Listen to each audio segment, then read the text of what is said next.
விவோலேருந்து V70 மற்றும் V70 elite அப்படிங்கிற 2 smart phone launch பண்ணியிருக்காங்க. இந்த 2 ஃபோன்லேயும் மைனர் சேஞ்சஸ் தான், அதாவது ரொம்ப குட்டியான சேஞ்சஸ் மட்டும் தான் இருக்குது. ஸோ இந்த வீடியோவில் வந்து இந்த 2 ஃபோனுக்கு வந்து என்ன வித்தியாசம், மேலும் இந்த ஃபோனில் என்ன விஷயங்கள் தராங்க, ஸோ இந்த 2 ஃபோனில் எந்த ஃபோன் வாங்கினா நல்லா இருக்கும் போத கொண்டு எல்லாத்தையும் டீட்டெயிலாக பார்க்கலாம். ஸோ வீடியோவில் போக முடியும் சேனல் சப்ஸ்கிரைப் பண்ணுங்க, பக்கத்துக்கு பெல் ஐக்கானை ப்ரெஸ் பண்ணி தொடர்ந்து உங்கள் ஆதரவு தாங்க. மூலம் இந்த ஃபோனோட பில் கோட்லேருந்து ஆரம்பிக்கலாம். இந்த ஃபோன் நமக்கு வந்து சைடில் ஃப்ரேம்லாம் பார்த்துட்டிங்கன்னா இந்த ஏரோஸ்பேஸ் கிரேடு மெட்டலில் செஞ்சுருக்கிறதா சொல்கிறாங்க. இது இப்போ ஃபோனோட பேக் சைடு நமக்கு வந்து கிளாஸ் பில்டில் தராங்க. சைடில் உள்ள இந்த ஃப்ரேம்லாம் பார்த்துட்டிங்கன்னா ரொம்ப தின்னான பெசல்ஸ்லாம் கொடுக்குறதா சொல்கிறாங்க. அதாவது 1.25 mm திக்னஸ் உள்ள பெசல்ஸ் தான் இருக்குன்னு சொல்கிறாங்க. இது இப்போ இந்த V70 மற்றும் V70 எலைட் ரெண்டுக்குமே வந்து வித்தியாசமான கலர்ஸ்லாம் இருக்குது. மற்றபடி என்னென்ன கலர்ஸ் வாங்கினீங்கன்னா என்ன திக்னஸ் என்ன வெயிட்டில் வருது அப்படிங்கிறது இப்போ நீங்கள் ஸ்க்ரீனில் பார்க்கலாம். இது போக இந்த ஃபோனுக்கு நமக்கு டியூல் ஐபி ரேட்டிங் IP68 மற்றும் 69 அப்படிங்கிற டியூல் ஐபி ரேட்டிங் கொடுத்த காரணத்தினால மழை காலங்களில் ஃபோனை வெளியே கொண்டு போனாலும் எந்த விதமான ப்ராப்ளம் ஆகாது. ஸோ பில் குவாலிட்டி நல்லாவே இருக்குது. அடுத்தபடியாக இந்த 2 ஃபோனோட டிஸ்பிளே பற்றி பேசலாம். இந்த 2 ஃபோன்லேயும் ஒரு 6.59 இன்ச்க்கான 1.5K ஃப்ளாட் AMOLED டிஸ்பிளே கொடுக்குறாங்க. 120 ஹெர்ட்ஸ் ரெஃப்ரெஷ் ரேட்டில் வர இந்த டிஸ்பிளேக்கு நமக்கு HDR10+ சப்போர்ட் இருக்குது. ஆனால் HDR கண்டென்ட்ஸ், அதாவது நெட்ஃப்ளிக்ஸ் போக அந்த அமேசான் பிரைம், யூடியூப் HDR வீடியோஸ்லாம் பார்க்க முடியும். மேலும் இந்த டிஸ்பிளேக்கு நமக்கு 2320 ஹெர்ட்ஸ்க்கான ஹை ஃப்ரீக்வன்சி PWDB சப்போர்ட்டும் இருக்குது.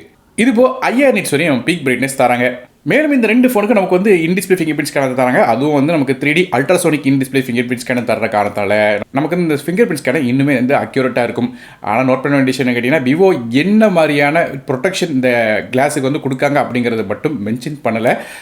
ஸோ அதையும் மென்ஷன் பண்ணி தான் கொஞ்சம் நல்லா இருக்கும். அதை மென்ஷன் பண்ணிட்டாமல் விட்டாங்க. பேசிக்காக ஷார்ட் சென்சேஷன் மாதிரி ஏதாவது கிளாஸ் இருக்கும்னு சொல்லி எதிர்பார்க்கப்படுது. அது என்ன அப்படிங்கிறத சொல்லலை. அடுத்ததாக இந்த 2 ஃபோனில் உள்ள பெர்ஃபார்மன்ஸை பற்றி பார்க்கலாம். ஸோ பெர்ஃபார்மன்ஸ் அப்படி பார்க்கும்போது 2 ஃபோனுக்கும் வித்தியாசம் வருது. அப்படி பார்க்கும்போது விவோவோட V70 வாங்கினீங்கன்னா அதில் ஸ்னாப்ட்ராகனோட 7 Gen 4 அப்படிங்கிற சிப்செட் யூஸ் பண்ணுறாங்க. அதே விவோவோட V70 எலைட் வாங்கினீங்கன்னா அதில் ஸ்னாப்ட்ராகனோட 8S Gen 3 அப்படிங்கிற சிப்செட் யூஸ் பண்ணுறாங்க. ஸோ 2 ப்ராசருக்கும் என்ன வித்தியாசம் அப்படிங்கிறத நீங்களே சைட் பை சைடாக பார்த்துக்கலாம். அதாவது ரேங்க் வந்து மென்ஷன் பண்ணியிருப்பேன் ஸ்க்ரீனில். இப்போ நீங்கள் பார்த்தீங்கன்னா தெரியும். ஸோ பெர்ஃபார்மன்ஸ் நல்லா இருக்கும் அப்படின்னு நினச்சிங்கன்னா விவோட V70 எலைட் வந்து வாங்கணும். அது வந்து உங்களுக்கு கேமரா மட்டும் தான் ஃபோக்கஸ், பெரிய லெவலில் பெர்ஃபார்மன்ஸ், அதாவது கேமிங் மாதிரியான விஷயங்கள் விளாட மாட்டீங்கன்னு நினச்சிங்கன்னா நீங்கள் வந்து விவோட V70 வாங்கிட்டு போயிடலாம்.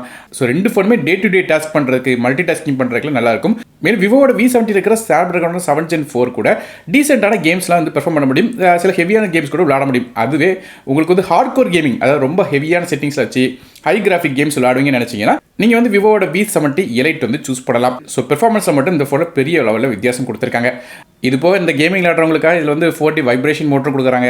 அது போக ஹீட்டாக கூடங்கிறக்காக இல்லை 4200 mm² VC லிக்விட் கூலிங் ஜம்பரும் தராங்க.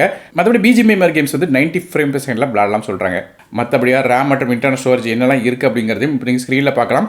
ரேம் வச்சு நமக்கு LPDDR5 RAM தராங்க. ஸ்டோரேஜ் UFS 4.1 கொடுத்துருக்காங்க. ஸோ இந்த ரேம் மற்றும் இன்டர்னல் ஸ்டோரேஜ் சூப்பராக கொடுத்துருக்காங்க. ஃப்ளாக்ஷிப் கிரேடில் கொடுத்துருக்காங்க. அதனால் ரீடிங் மற்றும் ரைட்டிங் ஸ்பீட் நல்லாவே இருக்கும்.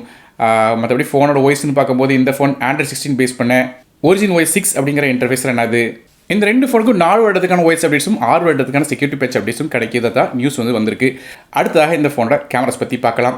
விவோட V70 மற்றும் V70 எலைட் ரெண்டுலேயுமே ஒரே ஹார்ட்வேர் தான். அதாவது பேக் சைடில் நமக்கு 3 கேமரா வருது. அப்படி பார்க்கும்போது மொதல் கேமரா ஒரு 50 மவுஸுக்கான மெயின் கேமரா கொடுக்குறாங்க. இது சோனியோட IMX766 அப்படிங்கிற சென்சர் கொடுக்குறாங்க. f1.88 அப்பச்சில் வருது. மேலும் ஆப்டிகல் இமேஜ் ஸ்டெபிலைசேஷன் சப்போர்ட்டும் இந்த கேமரா கொடுத்துருக்காங்க.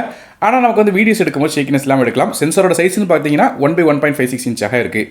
மற்றபடி ரெண்டாவதாக ஒரு 8 மவுஸுக்கான அல்ட்ராவைட் கேமரா கொடுக்குறாங்க. இந்த கேமரா மூலமாக 115 டிகிரிஸ் வரையும் அல்ட்ராவைட் சென்சர் எடுக்கலாம். இது இப்போ 3வது கேமரா பார்த்துட்டிங்கன்னா ஒரு 50 மவுஸுக்கான சோனியோட IMX882 அப்படிங்கிற சென்சர் கொடுக்குறாங்க. இது ஒரு 3x பெரிஸ்கோப் டெலிஃபோட்டோ லென்ஸாக கொடுத்துருக்காங்க. சென்சரோட சைஸ்ன்னு பார்க்கும்போது இது ஒரு 1/1.95 இன்ச்சுக்கான சென்சராக வருது. f2.65 ஆப்பச்சில் வருது. மேலும் இதே கேமராவுக்கு நமக்கு ஆப்டிகல் இமேஜ் ஸ்டெபிலைஸ் சப்போர்ட்டும் கொடுக்குறாங்க. ஆனால் லாங் டிஸ்டன்ஸ் ஷாட்ஸ்லாம் எடுக்கும்போது ஷேக்கினஸ் இல்லாமல் வீடியோஸ் அல்லது ஃபோட்டோஸ் வந்து எடுக்க முடியும்.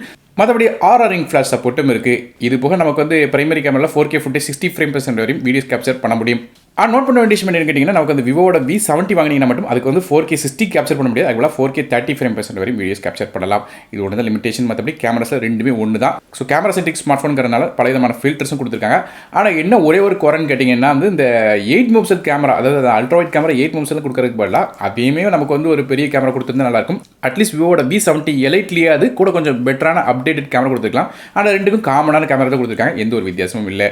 மற்றபடி ஃப்ரெண்ட்ஸ் செல்ஃபி கேமரா பற்றி பேசும்போது ஒரு 50 மவுஸுக்கான ஃப்ரண்ட் ஃபேசிங் கேமரா தராங்க. இதுலேயே நமக்கு 92 டிகிரிஸ் வரையும் ஒயிட் ஷாட்ஸ் எடுக்க முடியும். மேலும் ஃப்ரண்ட் சைட் கேமரா மூலமாகவும் 4K வீடியோஸ்லாம் எடுக்கலாம். ஸோ இதே மாதிரியே செல்ஃபி கேமரா வருது. மற்றபடி விவோட V70 எலைட் வாங்கினீங்கன்னா அதில் வந்து IR சென்சர் கொடுக்குறா சொல்கிறாங்க. ரிமோட்டாக ஃபோனை யூஸ் பண்ணிக்கிற முடியும். ஆனால் விவோட V70ல் அந்த ஆப்ஷன் கிடையாது. அதாவது ரிமோட் ஆப்ஷன் கிடையாது. இது போக ரெண்டு ஃபோன்லேயும் நமக்கு ஸ்டீரியோ ஸ்பீக்கர் சப்போர்ட் தராங்க, ஹைரஸ் ஆடியோ சப்போர்ட்டோட. மேலும் நெட்வொர்க்ஸ்னு பார்த்தீங்கன்னா கூட ரெண்டு ஃபோன்லேயும் 5G சப்போர்ட் இருக்குது. ப்ளூடூத் வெர்ஷனை பொறுத்தவரைக்கும் ப்ளூடூத் 5.4 கொடுக்குறாங்க. மேலும் யூஎஸ்பி டைப் சி வெர்ஷன் 2.0 தான் கொடுக்குறாங்க. ஸோ டேட்டா ட்ரான்ஸ்ஃபர் பண்ணிங்கன்னா கொஞ்சம் ஸ்லோவாக தான் இருக்கும். அடுத்தபடியாக ஃபோனோட பேட்டரிஸை பற்றி பேசுவோம். இந்த ஃபோனில் நமக்கு 6500 mAh பேட்டரி கொடுக்குறாங்க. இதை சார்ஜ் பண்ணுறதுக்கு 90 வாட்க்கான ஃபாஸ்ட் சார்ஜிங் சப்போர்ட் வருது. சார்ஜர் பாக்ஸ்லேயே தந்துடுறாங்க.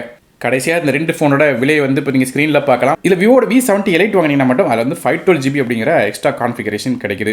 ஸோ ஆக மொத்தம் இந்த ரெண்டு ஃபோன்லையும் என்ன வித்தியாசம் பார்த்தீங்கன்னா, விவோட V70க்கும் V70 Liteலையும் இந்த சிப் வந்து வித்தியாசப்படுது. அதாவது நமக்கு வந்து V70 Lite வாங்கினீங்கன்னா நமக்கு ஸ்னாப்ட்ராகனோட 8s Gen 3 கூட கொஞ்சம் பெட்டரான சிப்செட் வந்து கொடுக்குறாங்க.